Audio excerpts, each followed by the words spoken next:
Hello, everyone, and welcome to another episode of Founders Grid. Today we have Jenny, the co-founder of Talofa Games. Jenny, welcome to the show. Thank you. So, give us a brief background about yourself, what you've been doing before Talofa Games. Yeah, so I have been in the gaming industry for about 10 years now, and I created my first game 10 years ago when Flash was still a big thing. So I had actually started out wanting to be an artist. I drew a ton.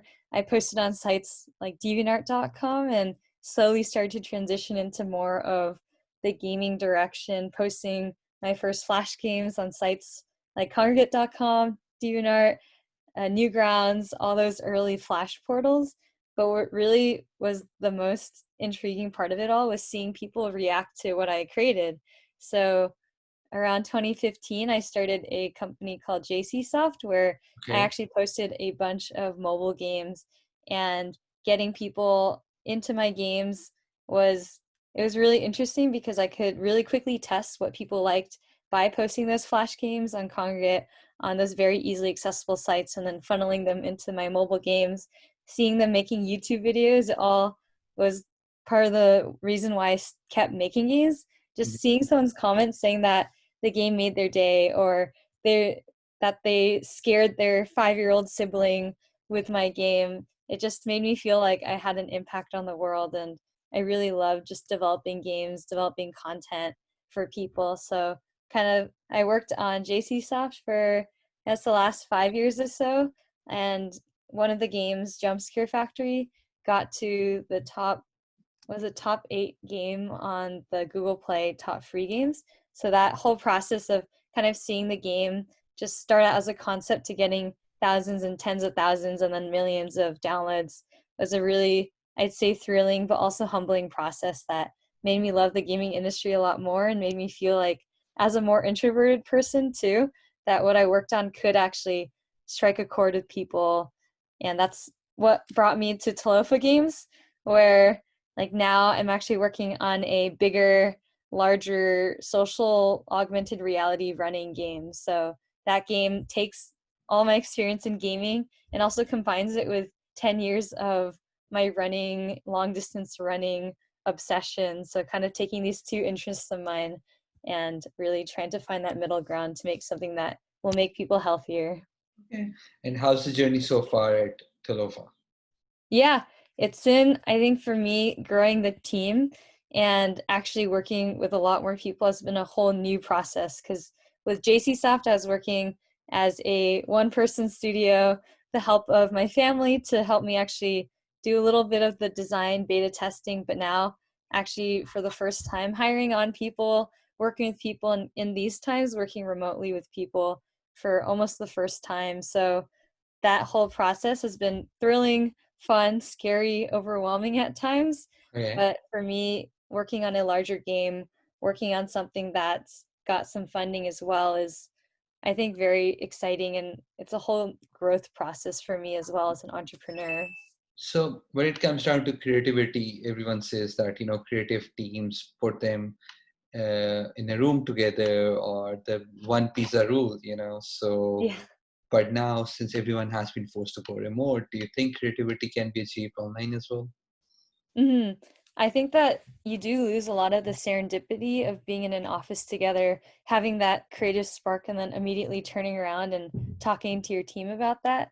Like Yeah. that part is very hard to foster online. Mhm. But I think that one thing that a lot of teams and what we're trying to do as well at Talofa is getting people into spaces that are not always work related. So we'll have game nights, we'll have virtual sessions where we just kind of hop into a Discord channel, hop into Slack, and then just talk or hang Yeah. out. And in those times, yesterday we had a game night. At the end of the game night, we were actually talking through different game ideas. We were riffing off of each other and kind of in that space where usually you wouldn't really talk about work. Like some work ideas just came about, and we had that team culture in place, even though we're all far apart.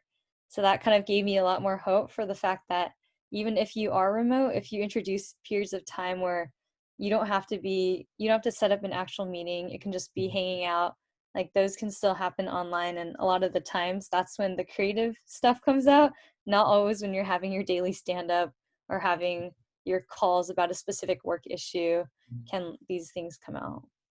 Right.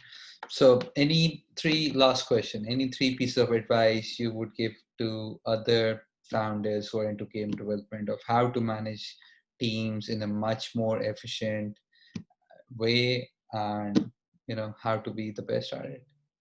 Yeah, so I'd say for gaming specifically, a lot of teams that I've talked to, other game CEOs have recommended Discord, and Discord's like a Slack, but a lot of game developers, gamers are on there where you actually set up different voice channels. So you can Yeah. have a channel for people who are hanging out, kind of like that water cooler, like break room vibe in a normal office setting.